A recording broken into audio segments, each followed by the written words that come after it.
Futura, Geneva, Helvetica, Impact. Hello. Hi, welcome to episode 2 of our web show. We're at a McMenamins. So anyway, we were talking about Harry Potter. Yeah. There's this thing that always bothered me about Harry Potter. There's a thing that happens at the end where Dumbledore and Harry go on this adventure and they're searching for a Horcrux, and it's a locket, or they think that it's the Horcrux, and it's this golden locket. I remember that. Locket. It's Yeah. in the bottom of a basin, and the basin is filled with potion. And they can't, penetrate the surface of the potion at all to get to the locket. And they realize the only thing you can do is drink it. There's, a goblet provided, and you have to dip it in, and you have to drink the potion. But here's the thing, right? The goblet sinks through its surface, and you can scoop it up, right? Now you've got it. Why don't you just toss it out and keep on doing that? You'll toss it out and it'll go whoop, back in. Anymore. Okay, fine. If that's a rule, I would be satisfied with that, but I feel like this needed to be clarified. Because this seemed like a huge plot hole to me. Yeah, you they can should have scoop just it tried out, it. and it has to go down your throat. What if you take a sip and then spit it out? Yeah, that's a good point. Why didn't you do that? Also, there's a point where you can feel the goblet scraping the bottom of this basin and, tapping on the locket.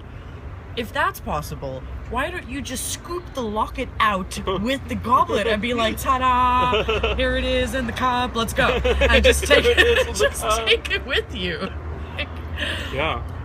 If there were rules for this, they were not explained, and so I'm deeply dissatisfied with that. Also, there's a big continuity thing. Suddenly Harry can see Thestrals, right? Which are the skeletal horses that pull the carriages that lead students to Hogwarts. And the only way you can see a Thestral is when you have seen death. And the reason he can see them now is because at the end of the last book, he watched Cedric Diggory die. So he's now witnessed death, and now these creatures are visible to him. So Thestrals are a plot device. The screw-up is that at the end of the 4th book, after Harry watches Cedric die, they're all saying goodbye, and then the carriages come, and the Thestrals are still invisible. And it's just and at the beginning of the next book, it's whoa, this is a big deal. Harry's freaking out. What are these creatures? So later... Maybe it takes time to set in. That's what J.K. Rowling said later, and she's haha, it takes time for it to sink in, the death. You need to process it. But I feel like this is just after everyone was hey, no. This doesn't make any sense. Well, didn't he see other people die before? But, it's just occurring to me that, they'd seen the death of pets and stuff before. Why doesn't it count when animals die? It seems like it would count if a horse died. Because it is a horse. Well, in book 1, they totally see a unicorn die. And Voldemort's drinking the blood of the unicorn to, maintain his life. Because that's what unicorn blood does. That's epic death. Yeah. And see, unicorn dies way worse. I feel like he sees all the time.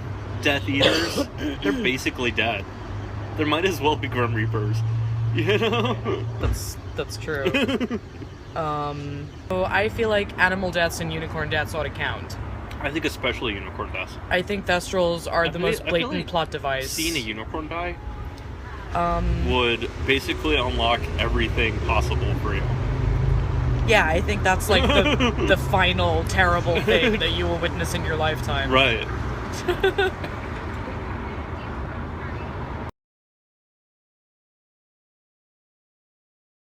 I wanted to talk about magic.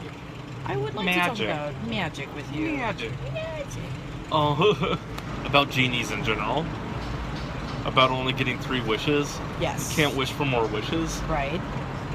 I always assumed, though, you could just wish for more genies. And each genie would give you 3 wishes. Oh, interesting. And if you're not allowed to wish for that, you could totally wish for the locations and means of getting to all other genies in the world. That's a really good idea. Yeah, what if you wish for the ability to find more genies and bind them to you? You just wish for a bunch of magic lamps. But every genie comes with a set of rules, right? Are they different? Yes. As far as I know, there's different consequences with every genie. I've always been how how complicated can one wish be? Can you be like, I want a house with this specific furniture, with this specific amount of rooms, with a pool, and like there's a room full of money, you know? Like, the thing that happens with that is like when you wish for a large aspect of your life to change, as far as I know, genies will always try to trick you. You need little rubber feet on your... You need little stands. You need little stands. Little stands.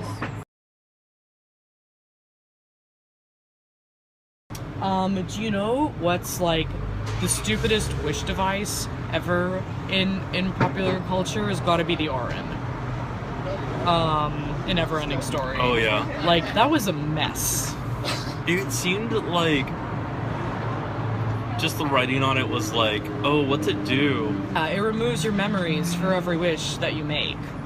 And then There was they so much give it tension. to a kid like Bastion, who instead of wishing for a staircase, wishes for a step.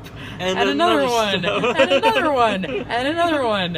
And all his fondest memories disappeared as he built an entire staircase out of wishes. That was like the most critical scene, because you're like, oh my god! Stop spilling your juice all over this castle. Do you know how badly he spilled his juice when that huge monster was attacking them? And he was like, what do I wish for? And Atreyu was like, wish for some kind of weapon so that you can attack the monster. And he goes, okay. I wish for a spray can. And he has a spray can and he sprays paint in its eyes. Like, did it not occur to anyone to wish the monster away? No, it didn't. You could have totally wished the monster away. That was just like the biggest juice spill in all the Neverending Just Stories like, movies. I wish this monster wasn't here. But then we would have had no stupid plot. There would have been like no climax to that. You could just at the freaking beginning of getting the Orin,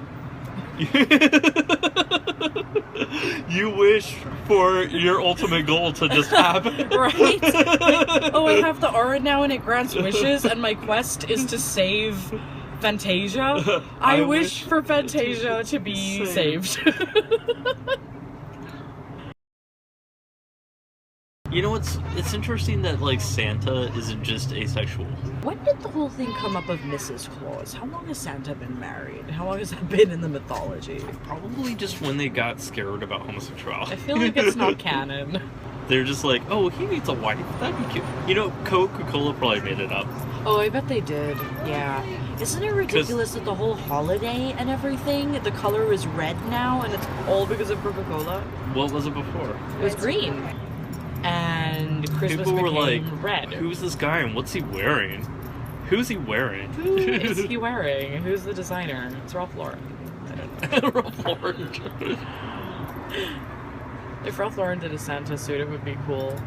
Yeah. I would probably enjoy that.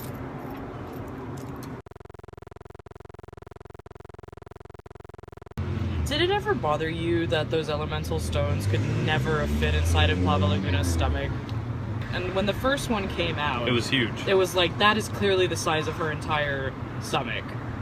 Like, where are the others? Unless She's an alien. she is an alien. I mean, you never get to see what her lower half looks like, right? Because Her she's wearing that, like, stomach's dress thing. Could be all up here or in her head She could have even. multiple stomachs. Her stomachs could be in her like weird thing. And They just, like, wriggle down. As you pull a stone out, this one goes squish, squish, squish, and then it just, like, her pops. abdomen could have just been empty. You know, like her It's possible. you know, Like, her no organs. important organs are all up in her head twisty thing. That's possible. I could never work out whether her dress was actually a dress or her part of her skin. Did you notice how, like, everything on her was the same texture and color? Yeah. So it was really hard to tell what she was wearing and what was just the alien. Well, our pop stars wear skin-colored things. They wear skin that looks exactly like their skin and is seamlessly blended with their skin. Sometimes. I think we need to do this now. Do you know who did the voice for her in the opera? Who? It was Sarah Brightman. Do you know who that is? I don't.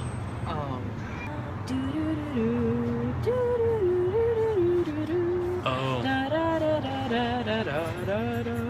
I that don't know, one. that melody sounds really Time to fun. say goodbye. How does it go? Sing it out I loud. just there's people. She's I do. cool. I like her. Okay, so she did the opera singing voice. Yes. Cool. But then it was all like remixed too. It was remixed. She can hit those like super crazy high pitched notes though, those like glass shattering notes. I'm Remember that part? fairly sure she can do that. I remember She that does part the- very well. That thing. Yeah. Yeah, I like that part. Yeah, that was cool. I like that dance she did with the fingers and she's like with the yeah. It was great. People hated that. Who hated that? Those are the coolest moves. Who hated that? Lots of people were like, what does this mean? That's an alien opera dance. Obviously. It's wonderful. I felt like she was like kind of like tapping parts of her body when she did that. She was like tapping it, Oh, that's an and interesting it take kind on of it. like helped her regulate the tone or something. Oh, is it say it's full again? Yeah.